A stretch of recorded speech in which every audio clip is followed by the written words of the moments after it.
What's going on, everybody? Happy Monday. Welcome into the Pack a Day podcast. I'm your host, Andy Herman. You can follow me on Twitter at Andy Herman NFL.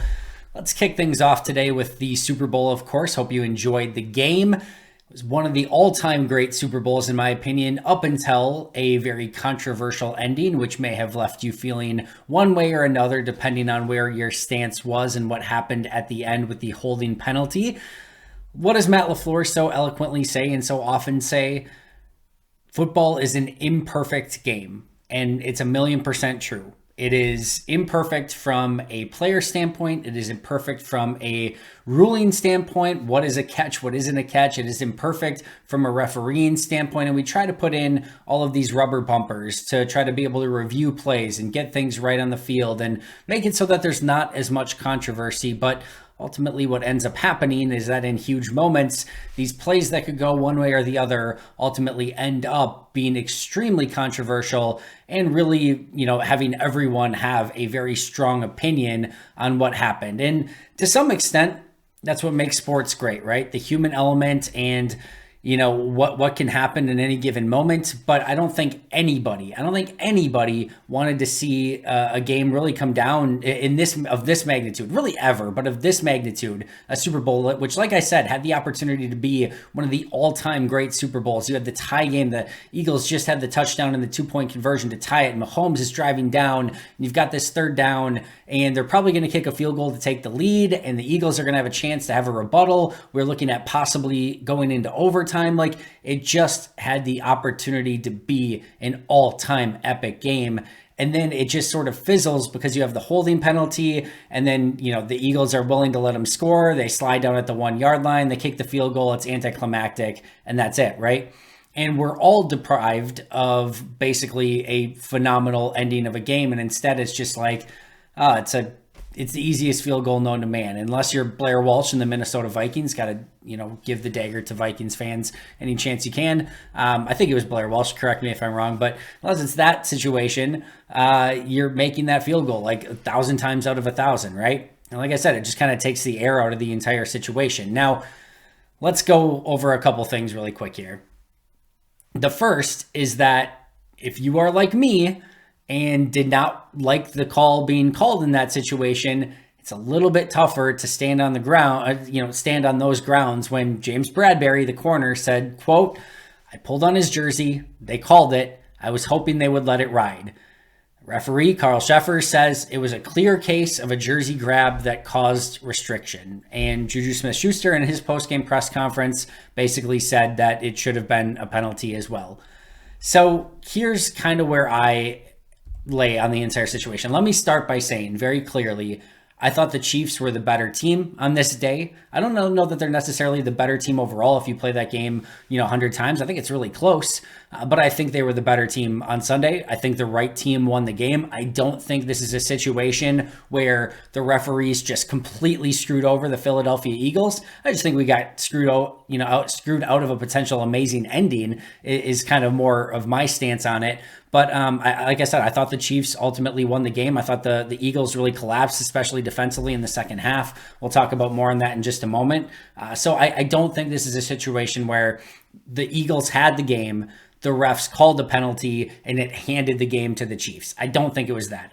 Like I said, I think we got, sort of the joy of an incredible ending kind of taken away from us. That's where I stand on it. But as I mentioned, Juju, the ref, and James Bradberry, the corner who held on the play, are basically saying, yeah, it was a penalty. So let's go back and look at the play, right?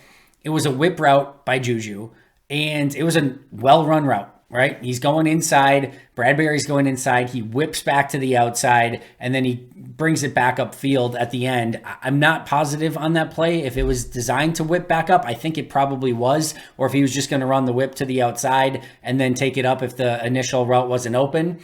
On the play originally, Juju's not calling for a penalty or anything like that. And maybe he saw the flag. I don't think he did, but he wasn't like, hey, where's the penalty, or looking around, anything like that. I do think, as somebody who watches a ton of film and a ton of tape, I do think this type of penalty goes uncalled a lot throughout the course of a season, much less in a situation like this. If you watch the play, Mahomes is not looking at Juju on the whip route, right? He's looking down the field. I think it was Kelsey that he probably wants to hit, understandably so. And then the pressure comes, and then he quickly sees Juju kind of bringing his route upfield and just kind of throws it up and basically was throwing it away, in my opinion. I don't think, and maybe it's possible that, if Juju was just so open that Mahomes catches his eye, or like Mahomes sees it at the last second and is actually able to put it on him a little bit better. I actually don't think if he doesn't hold him, I don't think that it ends up being a completed pass anyway. Could be wrong. We don't know 1,000,000% for sure in that situation.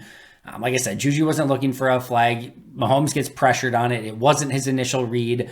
And yes, there's no question about it. Whip route comes in. He starts going the other way. Bradbury grabs a hold of him. Like, I would say grab might be a little aggressive, but there's a tug. There's an unmistakable tug on the jersey. And yeah, I do agree that he slingshots a little bit back to gain a little bit momentum and get back into play. And if you look at it, even after the hold, the wide receiver is open. Juju's open down the field on the play. Now, Mahomes didn't have enough time to hit him, but even after the hold, Juju gets open down the field. So you could make an argument. Imagine how much he would have been open had there not been that little tug on the play. That being said, all of that being said, as I mentioned, I watch a lot of film. I see a lot of these plays go uncalled. And in this situation, with the Super Bowl on the line, with everything at stake, knowing the timeout situation and how much time is left and the scoreboard and everything like that, in my opinion, in order to call something like that, it has to be egregious. And I understand the argument of, hey, if it's a penalty in week 3, it should be a penalty at that moment in the Super Bowl. Listen, we all are well aware of, in a playoff game, how many times we say, hey, come playoff football, the refs swallow their whistles a little bit more. They're not going to call some of that stuff. How many times did Packers wide receivers get absolutely mugged against the Tampa Bay Buccaneers? And we all sort of chalk it up to, well, hey, you got to play a more physical brand of football, and you got to find a way to release from those, the press coverage and the holds and the grabs and everything else. It's part of playing football in the playoffs. And to see the pressure on the play and Mahomes just basically chuck it away. And yeah, if he's wide open, like I said, maybe the play course corrects a little bit and maybe Mahomes is actually able to find Juju. Personally, I want to see them play in that situation. And if that were Green Bay, if it was the Packers and going against whatever team and they don't call that play, you know what? You still have the opportunity to kick the field goal and stop them on defense. I'll say this as well. If that penalty is not called, certainly we're going to get a couple random people tweeting screenshots and be like, look, Juju was like held on the play. I don't think anyone's looking on that play. And I've watched it back a million times. There's a slow motion of the replay. Go back and watch the real version of it, and go back and watch it in full speed. Like, man, it just looks so like nothing. And that doesn't mean it's nothing, but it looks like nothing. I don't think anyone's having like a real conversation of been like, man, if I can't believe they didn't call that holding penalty on James Bradbury on that third down play. Like, I don't think we're even talking about it at all, which leads me to believe again that it's a play that shouldn't have been called. But like I said at the onset, James Bradbury himself is saying, I held him. I thought I'd get away with it. I didn't. They called it. And that's sort of your F around and find out sort of situation. You get yourself in a position where you're going to grab somebody and hold them. You have the opportunity to have a penalty go against you, and you have to do a better job of not putting yourself in that situation. And they did, and they got called for it, and that was that. Like I said, do I love the call? I don't. By the book, by the rule book, is that a penalty? Yeah, probably. Probably is. And like I said, I don't think the wrong team got screwed out of the Super Bowl here. I really don't. I think the Chiefs were the better team. I think they should have won. I think they would have won. But I still hated how the ending of that game was. So that's where I'm at with it. Like I said, it is an imperfect game. And some of these things are going to happen. And we'll all tune in.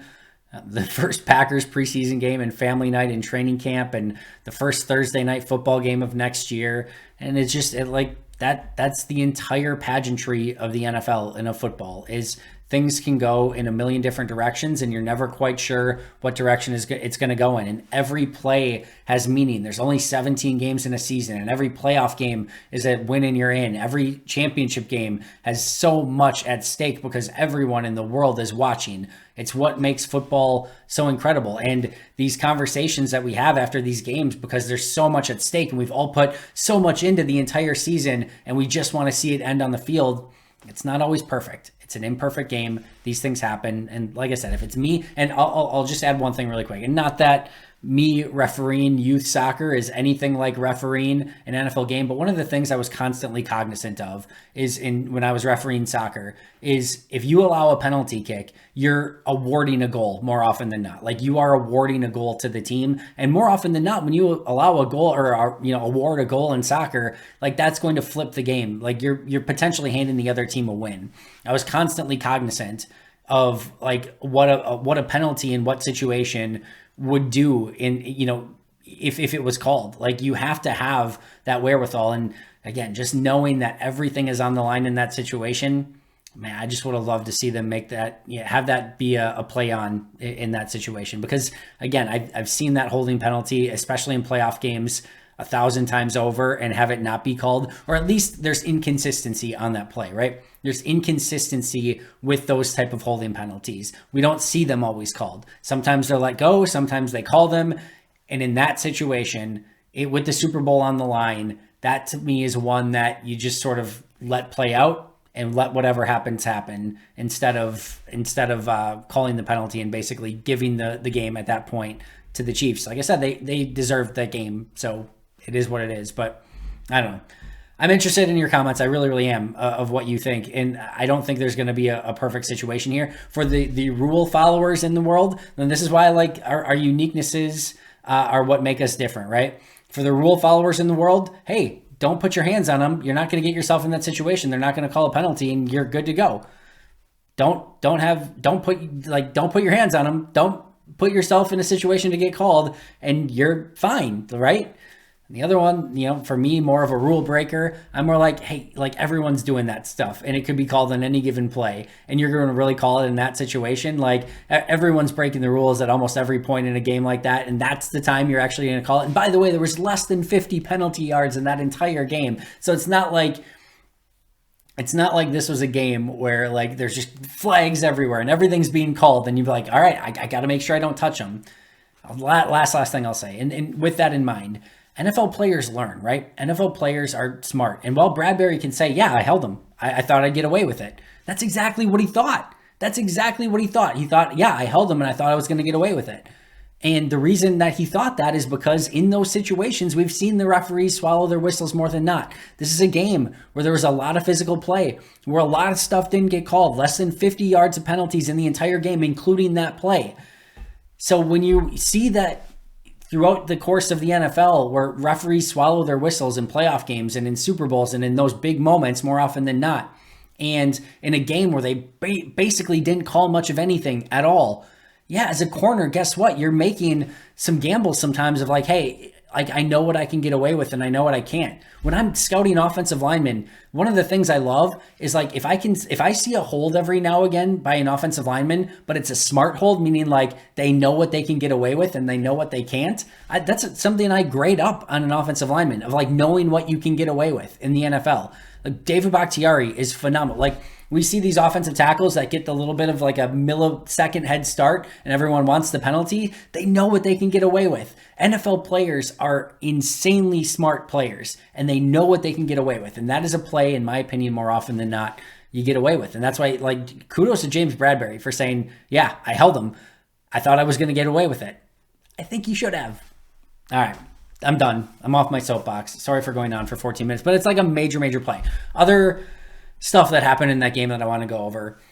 Chiefs offense in the second half. Touchdown, field goal, and would have been a touchdown. Like Eagles were trying to let them score a touchdown, but they wanted the field goal instead. So just a masterclass in offense in the second half. Coming off a injury by Patrick Mahomes at the end of the first half, you were questioning like, was he still going to have any mobility left? And like they just played absolutely flawless in the second half.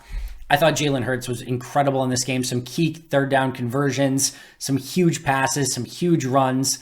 But man, the fumble return for touchdown is the ultimate game changer in this game, right?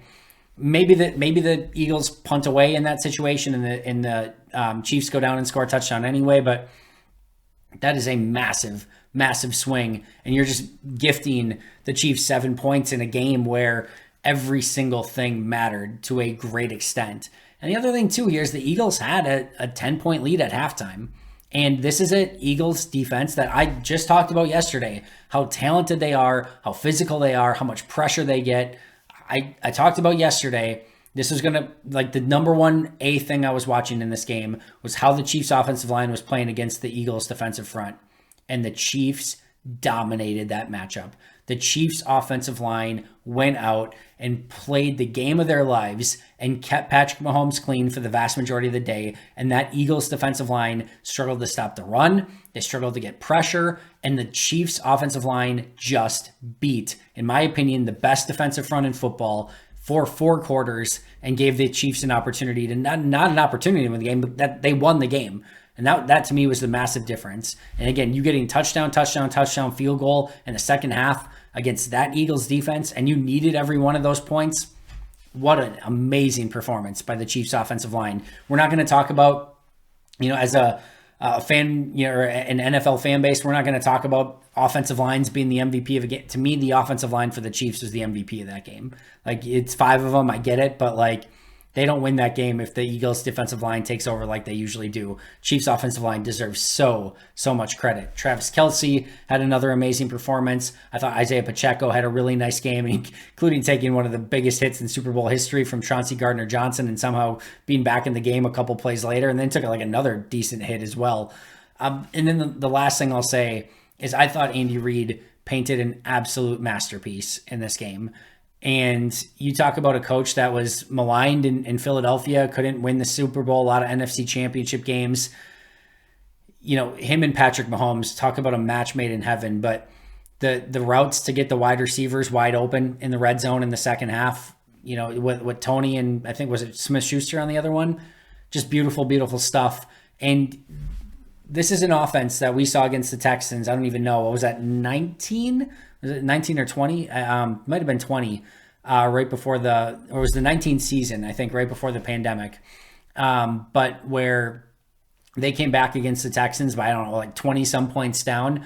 He knows this offense can take over when needed. And he just let his offense take over in the second half, in large part due to his play calling and what, he can do as a play caller and as a offensive mind as well.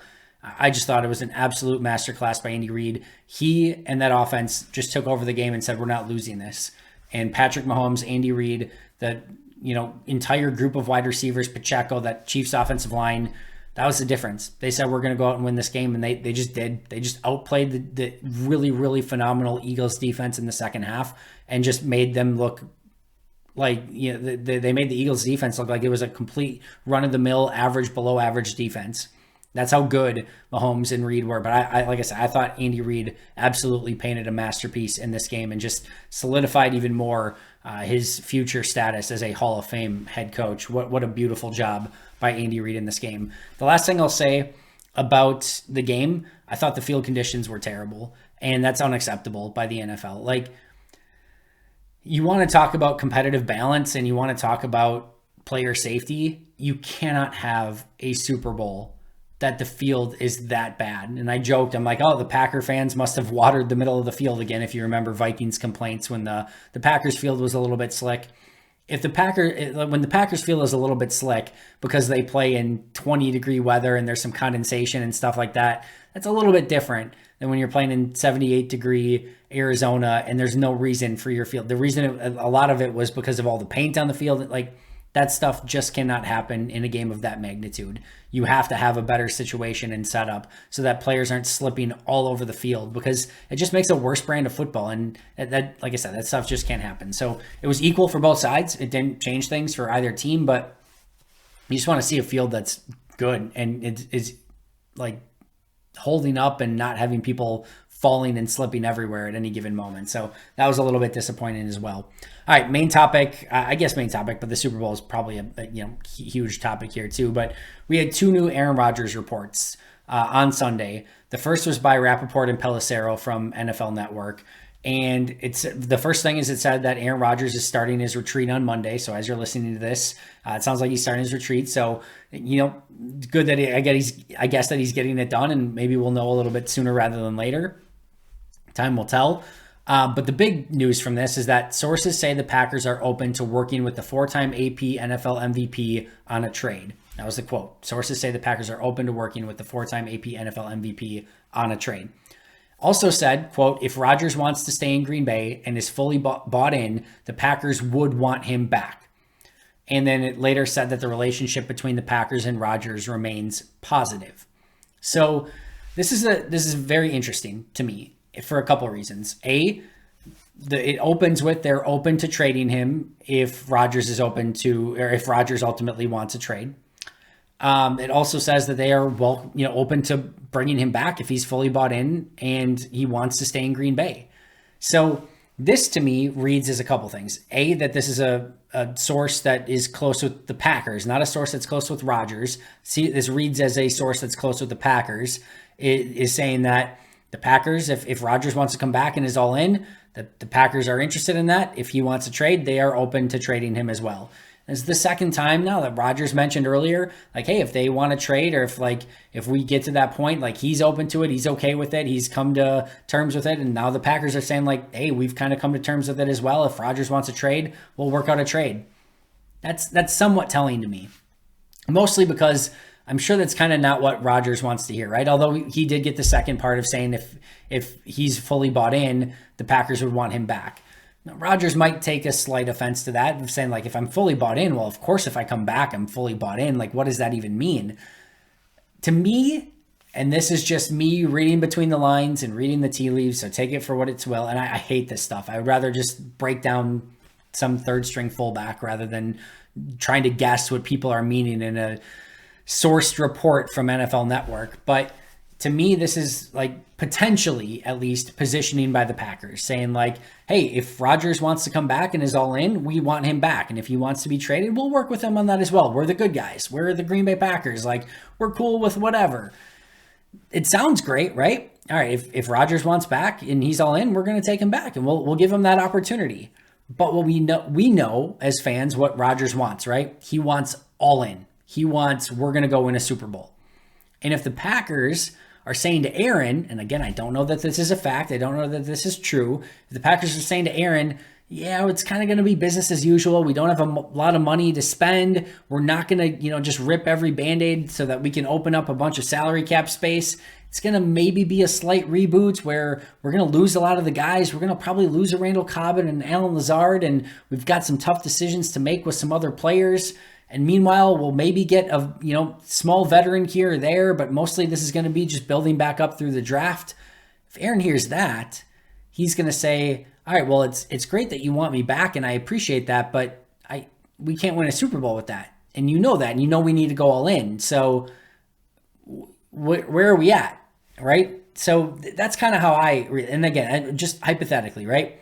If the Packers say, hey, we're willing to have you back, but we're not going to do much, we're just going to kind of go about business as usual, that's basically telling Rodgers, like, hey, if you want a Super Bowl, go somewhere else. If you want to go all in, go somewhere else. So it sounds like Green Bay's being like hey, we're cool, we're open to everything. We can be in an open relationship. We're like, whatever. If you want to go see other people, you can go see other people and we'll be fine with it. But like, if you want to come back, you can still hang out with us.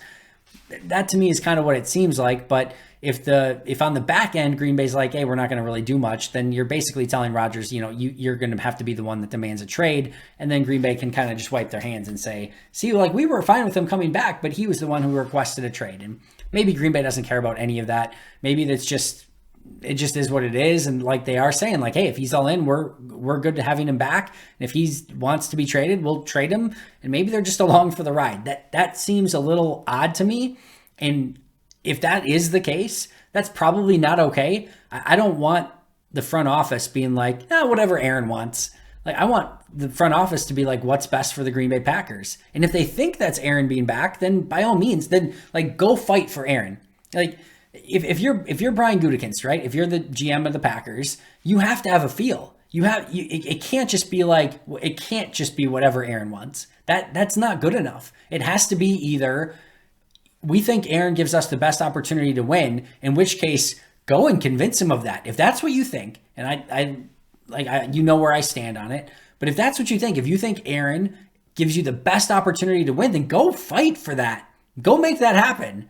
And if you think it's Jordan, if you think Jordan gives you the best opportunity to win or is the best move long term, maybe it's not your best opportunity to win, but you think it's the best for the franchise moving forward. If that's what you think, then fight for that and say, Aaron, I'm sorry, we love you, but we got to go to Jordan. It just is what it is. And make that decision and make it known and make it transparent to Aaron so that he knows, and make it transparent to the NFL so that they know. Last thing, could it be, a little bit of posturing to see like, hey, if, we're open to keeping Aaron. So if you want him, you better up your offers. Maybe, but like this comes down to Aaron, right? Aaron's going to make the decision. If he wants to be traded, Green Bay's probably going to say, all right, we'll trade you. And if he wants to be back, maybe they want him back, and they probably do. But it all gets so convoluted. And I know that this is just conjecture season. And like I said, I hate it. I'd rather be talking about non-conjecture stuff, but it's an important and massively important time in the Packers franchise. And what happens here is going to really affect the Packers moving forward. Then the other piece of news was from Jeremy Fowler. The New York Jets have inquired about Aaron Rodgers' availability with the Packers per sources, a move that was expected as New York explores veteran options. So whether Aaron is coming back or not, you are starting to see some teams at least pick up the phone and say, hey, that Aaron Rodgers guy, is he available? And that is a good sign if you are a Packer fan, because if he is not back in Green Bay, the one thing I just don't get, I can understand a lot of things. If you want to see him finish his career as a Green Bay Packer, like I get it and I understand it. If you want to move to Jordan Love, I certainly get that, understand it. The one thing I do not understand, and I guess this counterbalances the first point here just a second ago, I can't understand just being like, I just hope he retires. Like, to me, either if you want to see Love, hope for Love. If you want to see Rodgers, hope for Rodgers. But if it's not going to be Rodgers either way, like, then get something out of it, right? So the best case scenario is you've got these teams that are interested and willing to offer some big deals for his services if he does in fact want to be traded. So hopefully this is a sign that there are teams out there that are interested and are willing to give hopefully some serious draft capital if that does come to fruition. Last but not least, Rich Bisaccia, will not be the Colts head coach. They're going with Shane Steichen, the Eagles offensive coordinator, at least according to reports, which means that Bisaccia will be back as special teams coordinator in 2023, which is very good news and a great way to end today's show, which is all over the place with bizarro calls, an interesting Super Bowl, Aaron Rodgers, who the heck knows what's going to happen. At least we've got some good news. Rich Bisaccia should be back with the Packers in 2023. That is going to do it for me today. Thank you so much for joining me. I know it was an interesting Super Bowl. I know that the hot takes and the passion and the intensity on what everyone thinks of that call is all over the place. So, like I said, it's an imperfect game, and it just is what it is. I think we can all agree, whether you think it was a penalty or not, just a bummer of a way to end the Super Bowl, right? Like, I don't think there's any way to argue against that, unless you won a bunch of money off of it, in which case, tip of the cap to you, and congratulations on your big win. That's going to do it for me today. I'll see you guys tomorrow. But until next time, and as always, go Pack Go.